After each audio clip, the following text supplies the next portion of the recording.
అంటున్నారు. ఒక పక్క కంట్రోల్‌లో ఉన్నాయని ప్రభుత్వాలంటే ఎలా అనిపిస్తుంది? గతంలో ఎంత అయ్యాయి? ఇప్పుడు ఎంత అవుతుంది?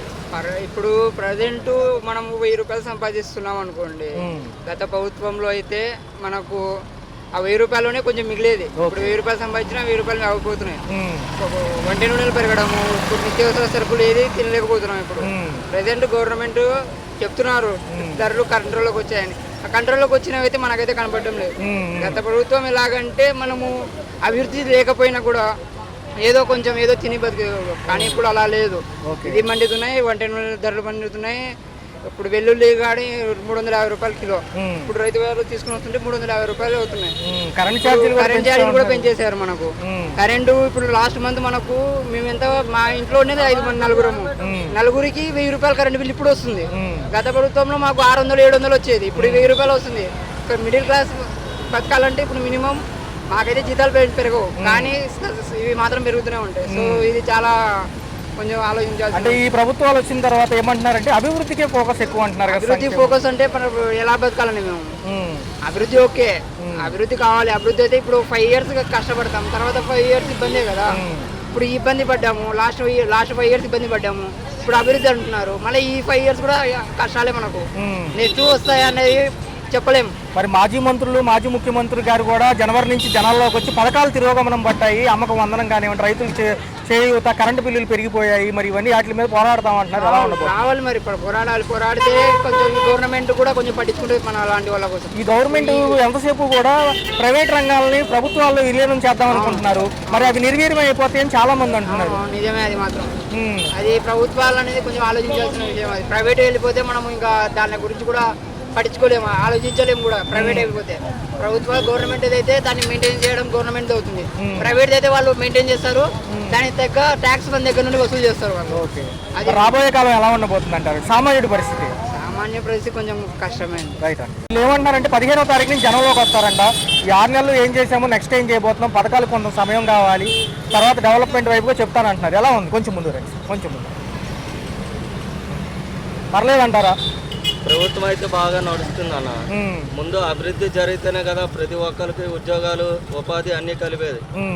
ప్రభుత్వం వచ్చి ఇంకా 6 నెలలు అయింది కాబట్టి కొద్దిగా టైం పడుతుంది. మాజీ మంత్రులు కూడా జనంలోకి వస్తామంటున్నారు జనవరి నుంచి. ప్రతిపక్షం వచ్చి పోరాడితేనే కదండి ఉన్నోళ్ళు చేస్తారు. రావడమే మంచిది, రావాలని కోరుకున్నాం. రైతు సమస్యలపైన కూడా వెళ్ళమని కోరుకుంటాను.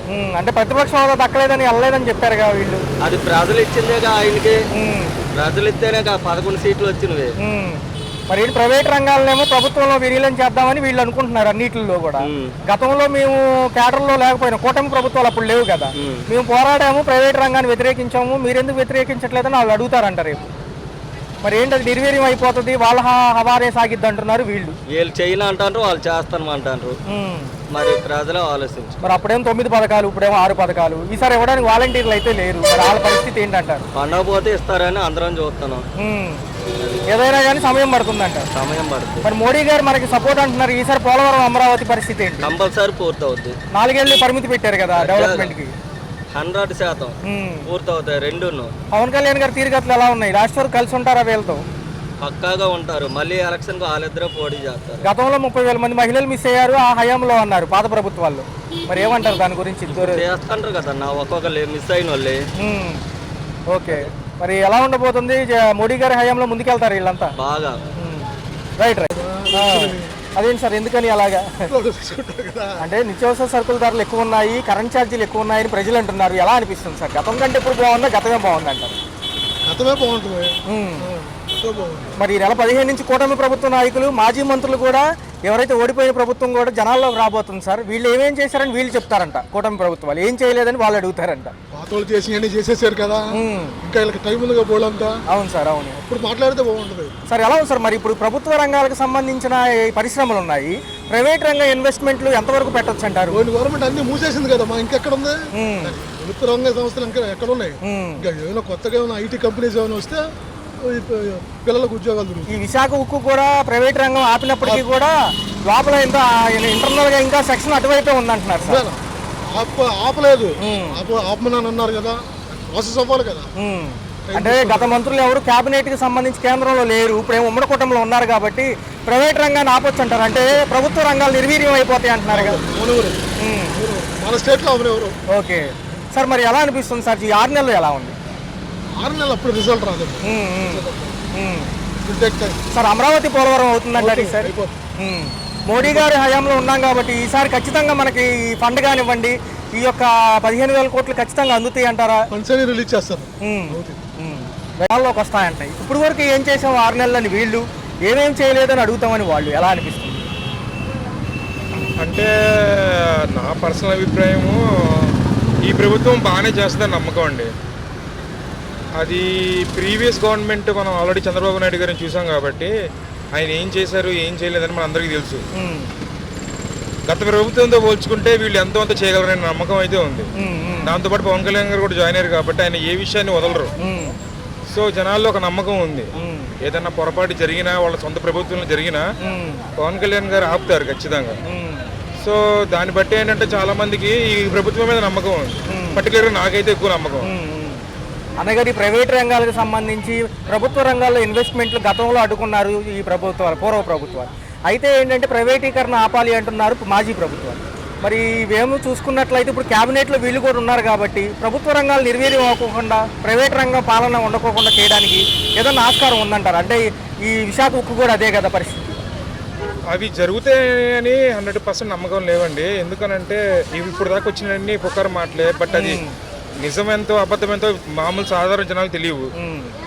నేనైతే అది జరగదని అనుకుంటున్నాను.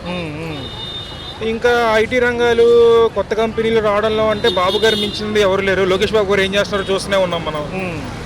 సో ఇంకొక మనం ఈ టర్మ్ చూసి నెక్స్ట్ టర్మ్ కూడా కంటిన్యూ, ఏ ప్రభుత్వం అయినా అండి నా పాయింట్లో ఒకసారి ఇచ్చి మళ్ళీ స్కిప్ చేసి మళ్ళీ వేరే ప్రభుత్వంకి ఇస్తే ఏ ప్రభుత్వం కంప్లీట్గా చేయలేరు. ఒక ప్రభుత్వం ఇచ్చారు, ఇంకొకసారి అవకాశం ఇచ్చి చూస్తే అప్పుడు వాళ్ళు ఏదన్నా సగంలో ఆగిపోయిన పనులని కంటిన్యూ చేసే ఆస్కారం ఉంటుంది. ఇప్పుడు మన 2014 చంద్రబాబు నాయుడు గారు కొన్ని పనులు చేసి పెట్టారు, మధ్యలో గవర్నమెంట్ మారింది, అవి ఆగిపోయినాయి. మళ్ళీ ఇప్పుడు కింద నుంచి మళ్ళీ పైకి రావాలి. దీనివల్ల ఏంటంటే జనానికి టైం వేస్ట్ అవుతుంది, ముందు ప్రభుత్వ ధనం వేస్ట్ అవుతుంది. ప్రభుత్వ ధనం ఏముంది లేని కానీ టైం అనేది చాలా వాల్యుబుల్ అండి. ఎందుకంటే ఇప్పుడు మన జనరేషన్లో ఉండే వాళ్ళందరూ పక్క రాష్ట్రాలకు వెళ్ళి ఉద్యోగాలు చేసుకోవాల్సిన పరిస్థితి వస్తుంది, అవసరం లేదు. ఇదే ప్రభుత్వం ఉండి మళ్ళీ ఇంకొక 5 సంవత్సరాలు టైం ఇస్తే ఖచ్చితంగా అక్కడ ఉండి ఇక్కడికే వచ్చి చేసుకోవాల్సినంత నీడు ఉంటుంది, వస్తుంది ఖచ్చితంగా. ఒక పక్క చూసుకుంటే అన్నయ్య గారు, ఇటు పక్క మాజీ ప్రభుత్వాలకు సంబంధించి ఎక్కడ ఏ ప్రభుత్వాలు ఎలక్షన్స్ జరిగినా ఈవీఎం ట్యాంపరింగే హైలైట్ అవుతుంది ఎక్కడికక్కడ. అది చెప్పాలంటే ఒక్కొక్కసారి నిజమేమో అనిపిస్తుంది, ఒక్కొక్కసారి అబద్ధమేమో అనిపిస్తుంది. కానీ ప్రభుత్వం ఈవీఎం ట్యాంపరింగ్ జరుగుతున్నప్పుడు కూడా ఈసీ వాళ్ళంతా కళ్ళు మూసుకొని ఉంటారు ప్రతిసారి అనేది అయితే కనుక మనం ఒకసారి అనుమానించే విషయమే. ఎందుకనంటే ట్యాంపరింగ్ జరుగుతున్నప్పుడు ఒకసారి 2 సార్లు కాదండి, ఊరికనే ఈ గవర్నమెంట్ కూడా కళ్ళు మూసుకుని ఉంటుంది కదా ఎలక్షన్ కమిషన్. అది ఏంటంటే కామన్గా ఓడిపోయిన వాళ్ళు చెప్పే ఒక మాట. నా పాయింట్లో ఏంటంటే ఓడిపోయిన వాళ్ళు చెప్పిన మాట ఇంతమంది ప్రభుత్వం చెప్పినా కూడా సరే ఓడిపోయారు కాబట్టి జరిగింది విషయం ఉండొచ్చు, కానీ అంతకుముందు ఏంటంటే ఒకసారి అవకాశం ఇద్దామని చూశారు, బట్ అది ఎంతవరకు అయింది అనేది అందరికీ తెలుసు. అన్నగారు ఒక పక్క చూసుకుంటే ఈ కరెంటు ఛార్జీలు మళ్ళీ పెరుగుతున్నాయి, ఈసారి స్మార్ట్ మీటర్లు అంటున్నారు, దాని గురించి అవగాహన చాలా మంది తక్కువే ఉంటుంది. అది కూడా పైలట్ ప్రాజెక్ట్ కింద అంటున్నారు, అవి కూడా అది ప్రభుత్వం ఒకసారి జనాలకి అవగాహన కల్పించాలండి. ఇప్పుడు ఇంటింటికి వచ్చి గ్యాస్ ఎలా వేస్తున్నారు, ఇంటింటికి వచ్చి రేషన్ ఎలా చెప్తున్నారు, ఆ పర్సనే ఏదో ఒక రోజు వచ్చి మధ్యతరగతి, ఇప్పుడు నార్మల్ చదువుకునే వాళ్ళకైతే ఏదో చెప్తే అర్థమవుతుంది. ఇప్పుడు పాపలలో డైలీ వేజెస్ చేసుకునే వాళ్ళకి కానీ ఇలాగా అమ్ముకునే వాళ్ళకి కానీ వాళ్ళకి చెప్పినా అర్థం కాదు. ఎందుకంటే ఈ సిమ్ కార్డు రీఛార్జ్ చేసినట్టు అది రీఛార్జ్ అంటే చాలా మందికి అవగాహన కూడా ఉండదు. అవును, అది ప్రతి ఒక్కళ్ళు వచ్చి పాపం వీళ్ళకి కొంచెం చదువుకునే వాళ్ళకి ఏం అర్థం కాదు, డైలీ పనిచేసుకునే వాళ్ళు తెలియదు, వాళ్ళకి వచ్చి లోకల్ భాషలో అర్థమైనట్టు ఇట్లా చేసుకోవాలని చెప్తే ఆటోమేటిక్గా అది కూడా అలవాటు అవుతుంది. ఎందుకంటే ఇంతకుముందు ఫోన్ వాడడం కూడా తెలియదు, ఇప్పుడు ప్రతి ఒక్కరి దగ్గర ఒక చిన్న డబ్బా ఫోన్ అన్న వాడుతున్నారంటే అది అలవాటు చేసుకోవాలి, అవగాహన కల్పించాలి, అది ప్రభుత్వ బాధ్యతే. ఒక పక్క చూసుకుంటే లోటు బడ్జెట్లు ఉన్నాయి, పథకాల అమలుకి భయం వేస్తుందన్న బాబు గారు, అనేక ఇన్వెస్ట్మెంట్లకి తెరతీసిన తర్వాత పథకాల అమలు, ఒక పక్క ట్యాక్సులు పెరుగుతున్నాయి, జీతభత్యాలకు సంబంధించి ప్రొవిజనల్ ట్యాక్సులు పడుతున్నాయి ఈ మధ్య. ఎలా అనిపిస్తుంది అన్నయ్య గారు? ఇటు ఉచితాలు ఇస్తే ఇటు భరించాల్సిందేనంటారా? ఉచితాలండి ఒకటండి, ప్రతి ఒక్కసారి పథకాలు అన్నీ ఇవ్వడం అనేది కరెక్ట్ కాదు. అది ఈ ప్రభుత్వం కదా, ఏ ప్రభుత్వం అయినా. ఇది ఎలా ఉంటుందంటే అండి 2 రకాలు. ప్రతి ఒక్క మధ్యతరగతి పర్సన్కి పాపం డైలీ పనిచేసుకునే వాళ్ళకి కరెక్ట్గా అందరూ ఆ పథకాల్లో ఉంటారు అనే నమ్మకం లేదు. ఎందుకంటే కొంతమంది డబ్బున్నా కూడా ఉద్యోగం చేసుకునే వాళ్ళకి కూడా పడుతున్నాయి.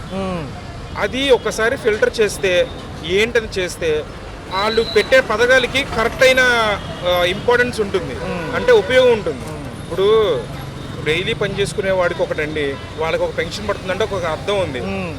ఇప్పుడు అదే 40,000 50,000 జీతం సంపాదించేవాడికి కూడా ఏదో కార్డు ఉందని చెప్పని అతనికి పడడం వల్ల ఉపయోగం ఏముంది? ఇప్పుడు అట్లాంటి పర్సన్కి ఇంకొకటి పడిద్ది కదా. అంటే మొన్న అసెంబ్లీ సమావేశాల్లో కూడా ఎటువంటి రాయితీలు ప్రకటించలేదు.